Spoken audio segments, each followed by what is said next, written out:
నమస్తే welcome to DTV news. Medak, Nizamabad, Adilabad, Karimnagar పట్టభద్రుల MLC ఎన్నికల సందర్భంగా ప్రభుత్వ విప్ ఎమ్మెల్యే అడ్లూరి లక్ష్మణ్ కుమార్ ధర్మపురి మండలంలోని జైనా, దొంతపూర్, ఆరపల్లి గ్రామాల్లో నిర్వహించిన ఎన్నికల ప్రచారంలో మండల నాయకులతో కలిసి పాల్గొన్నారు.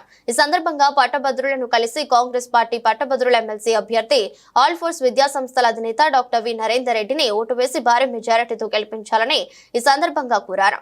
కార్యక్రమంలో మండల కాంగ్రెస్ పార్టీ నాయకులు, కార్యకర్తలు తదితరులు పాల్గొన్నారు. ఏదైతే రాబోయే 27వ తారీఖు ఫిబ్రవరి 27 రోజున జరిగే ఎమ్మెల్సీ ఎన్నికల సందర్భంలో గౌరవనీయులు ధర్మపురి శాసనసభ్యులు పెద్దలు లక్ష్మణ్ కుమార్ గారు దొంతాపూర్ గ్రామానికి రావడం జరిగింది. ఎవరైతే దొంతాపూర్ గ్రామంలో ఉండే పట్టభద్రులను కలిసి తప్పకుండా కాంగ్రెస్ పార్టీ రాష్ట్ర ముఖ్యమంత్రి వర్యులు రేవంత్ రెడ్డి గారు బలపరిచినటువంటి అభ్యర్థి శ్రీ నరేందర్ రెడ్డి ఆఫీసర్ గారిని తప్పకుండా మొదటి ప్రాధాన్యత ఓటు వారి యొక్క ఒకటి అని రాసి తప్పకుండా యువత అంతా కూడా ఆ సీరియల్ నెంబర్ 2 ఉంటుంది, ఏదైతే పోస్టల్ బ్యాలెట్లో తప్పకుండా వేయాలని అభ్యర్థించడానికి రావడం జరిగింది.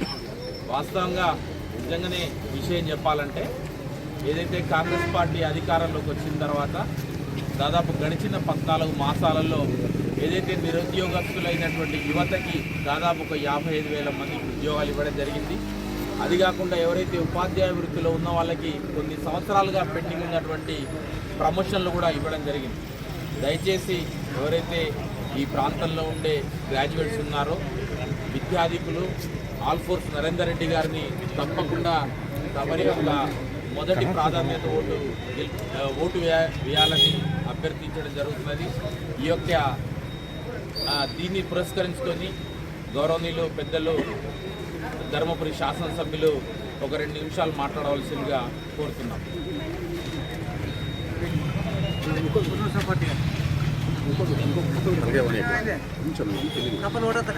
అఖిల భారత కాంగ్రెస్ పార్టీ అధ్యక్షులు మల్లికార్జున ఖార్గే గారు, రాహుల్ గాంధీ గారు, మన రాష్ట్ర ప్రియతమ నాయకులు గౌరవ ముఖ్యమంత్రి వర్యులు పెద్దలు రేవంత్ రెడ్డి గారు, రాష్ట్ర కాంగ్రెస్ పార్టీ అధ్యక్షులు మహేష్ కుమార్ గౌడ్ గారు, ఈ జిల్లా ఈ ప్రాంతానికి సంబంధించిన మంత్రివర్యులు ఐటీ శాఖ మంత్రులు శ్రీధర్ బాబు గారు, బలహీన వర్గాల శాఖ మంత్రులు పొన్నం ప్రభాకర్ గౌడ్ గారు, శాసనసభ్యుడిగా నేను ఈ ధర్మపురి నియోజకవర్గంలో కూడా జైనా గ్రామానికి సంబంధించిన మా గ్రాడ్యుయేట్ మిత్రులందరూ కూడా కోరడం జరుగుతుంది. ఈరోజు గౌరవ ముఖ్యమంత్రి గారు పదవి బాధ్యత తీసుకున్న సంవత్సర కాలంలోపే ఈ యొక్క తెలంగాణ రాష్ట్రంలో సుమారు 50,000 పైచిలకు నిరుద్యోగ యువకులకు ఉద్యోగాలు ఇవ్వడం జరిగింది. నేరుగా కూడా ఏ ముఖ్యమంత్రికి అయిన విధంగా నేరుగా హైదరాబాద్ లాల్ బహదూర్ స్టేడియంలో కూడా నియామక పత్రాలు కూడా అందజేయడం జరిగింది. అందుకే ఏదైతే రాష్ట్రంలో ఉన్నటువంటి గత 10 సంవత్సరాలు రాజ్యం ఏలినటువంటి టీఆర్ఎస్ కానీ, బీఆర్ఎస్ కానీ, బీజేపీ కానీ నిరుద్యోగ యువకులు పట్టించుకోబోతున్న సందర్భంలో జాబ్ క్యాలెండర్ విడుదల చేసి ఈరోజు ఒక పకడ్బందీగా నిరుద్యోగులకు అండగా ఉండే విధంగా గౌరవ ముఖ్యమంత్రి గారు నిర్ణయం. అదేవిధంగా ఉద్యోగులకు సంబంధించిన సుమారు 12,000, 13,000 మంది ఉపాధ్యాయులు కానీ, వివిధ శాఖ ఉద్యోగులకు కానీ ప్రమోషన్ ఇచ్చి ప్రభుత్వం అండగా ఉంది.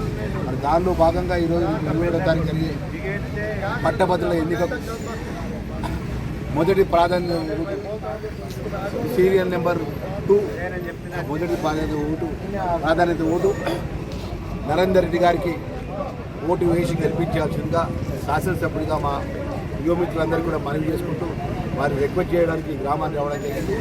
దయచేసి మా యువమిత్రులందరూ కూడా ఒకసారి ఆలోచన చేయండి.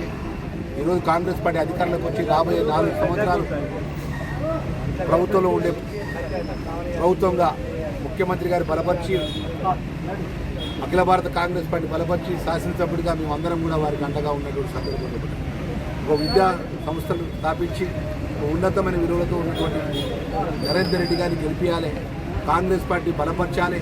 రాబోయే రోజుల్లో కూడా ఏదైతే కాంగ్రెస్ పార్టీ ఇంటర్నేషనల్ జాబితాలను అమలు చేసే విధంగా మాకు ధైర్యాన్ని ఇచ్చే విధంగా ఈ ఒక గెలుపు ఉండాలని చెప్పేసి మొదటి ప్రాధాన్యత ఓటు సీరియల్ నెంబర్ 2 మీద ఓటు వేసి పట్టభద్రులు గెలిపించాలని చెప్పి మా యువ మిత్రులందరికీ సవిధంగా మనవి చేసుకుంటూ సెలవు తీసుకుంటున్నాను.